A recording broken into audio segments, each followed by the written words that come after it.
standing beside him, well, I don't know the nice way to say this, his soon-to-be slain wife. Ladies and gentlemen, man the fuck up or you're not gonna make it through the end of this show. Just man the fuck up. She's dead, you already know, we know what happened. We don't know who did it, but we know what happened.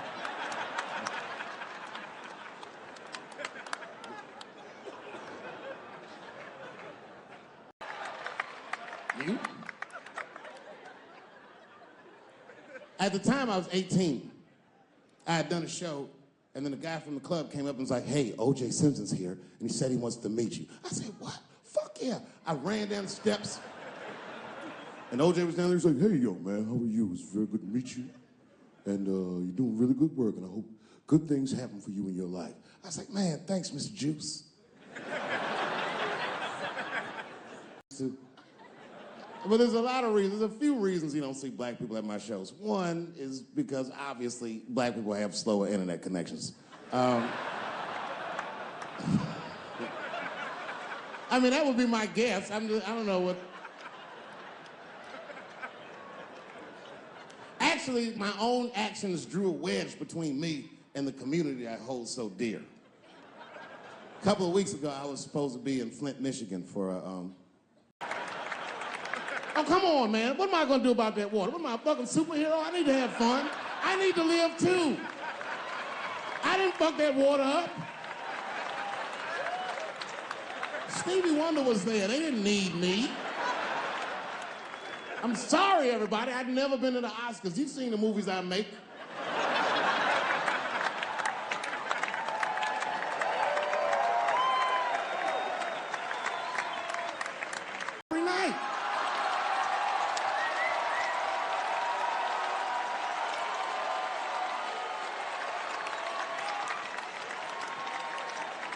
Fuck the Daily Bongo is what I said. I went to Oscars and had a wonderful time. I went in that fucking green room. It was filled with so many stars, I couldn't even believe what I was seeing. Hollywood was seducing me all over again.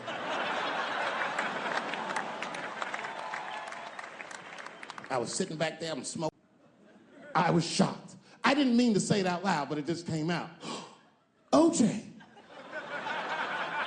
He stopped, turned around to see who said it, saw my black face and correctly assumed it was me.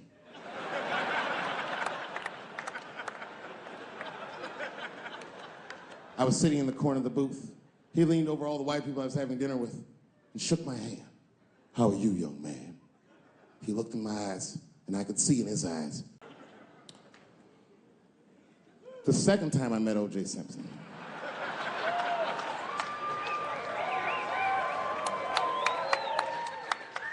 was right after the trial of the century. There I was, now a young man of probably 23. O.J. Simpson was the most famous or infamous face on planet Earth. I was in a restaurant in Beverly Hills with my agents. I wasn't alone in the restaurant. And I know these things because my wife is Asian. She's Filipino. All right, well, okay, so that explains it. Now you know why you see me at all those Filipino events. I'm not there picking up pussy, I'm dropping some off.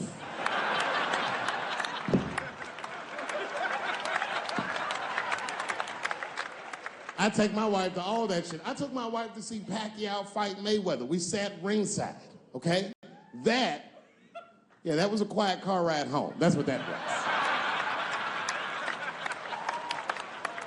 But if you know what's popping in the Philippines, you know that they got a whole generation of kids in the Philippines growing up without their mothers.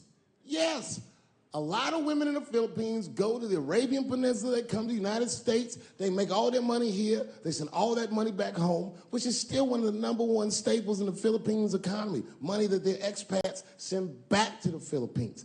The men, on the other hand, are left rearing children, twiddling their thumbs, waiting on their wives' checks. These men have been fucking emasculated. And then suddenly, a boxer rises from amongst them and reinstates their manhood with his motherfucking fist. This is not the guy you're supposed to ask, what do you think of homosexuals? He's not your champ. Shit. That's why I don't have a sneaker deal, because if you say something that people don't like, they'll take your fucking shoes off. If Martin Luther King had a sneaker deal, we'd still be on the back of the bus. They always true, the Nike exec come up, hi, Martin, we need you to tone down the talk of civil rights and blacks being humans. It's upsetting our southern distributors. But I don't understand. I thought that's why I had a sneaker deal in the first place. Not quite. Really, it's a walking shoe, and we like the marching, but try to understand. Fuck that shit. You know, I get it, though. I understand why gay people are mad, and I empathize. You know what? I'm just telling you, this is a black dude. I support your movement, but if you want to take some advice from a Negro, pace yourself. These things take a while. Just because they passed the law doesn't mean they're gonna like it. Brown versus Board of Education was in 1955. Somebody called me a nigga in traffic last Wednesday. It's so long, it takes a minute.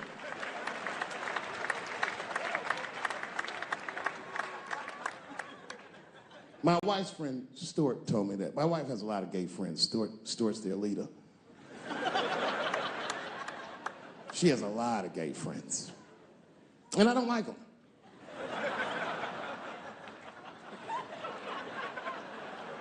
Not because they're gay, I'm just judging them on the merits of their character. They're just not nice dudes. They're fucking rude house guests. They're sitting on my couch, giggling with my wife, eating my motherfucking macaroons.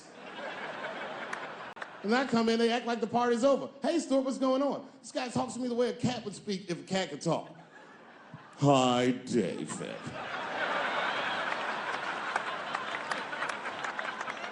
Stuart, what's all the beef, man? What's going on? He always wants to have some kind of gay political argument. The last one was about a petition in federal court to take the words husband and wife out of the law. I said, well, why would you want those words out the law? He said, because it discriminates against same-sex couples. I was like, niggas, please save me the semantics. Just trust me, take your chips and get the fuck out of the casino. You're about to crap out.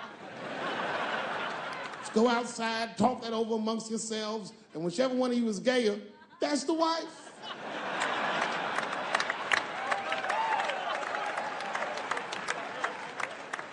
No, Stuart didn't like that. Stuart educates me about this movement, you know what I mean? I didn't even know shit about it. He told me it's called LGBTQ.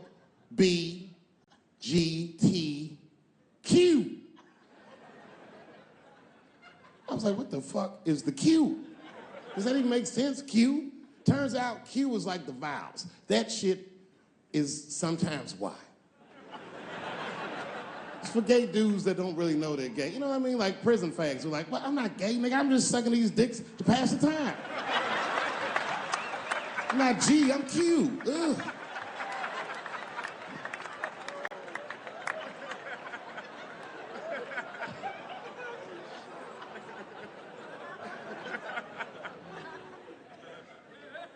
I think, okay, again, of all those letters, the T has the toughest road ahead.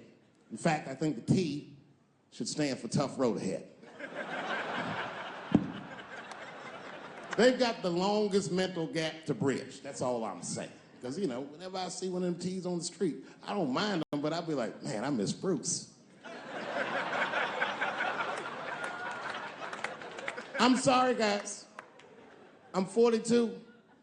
I remember Bruce Jenner. Before the Kardashians, before all that, this motherfucker was a white American superhero. It was amazing. He was beating Africans at track and field. We'd never seen anything like it. He was on my cereal box growing up. You know how much of that cereal I ate, nigga? I didn't know he was gonna do that.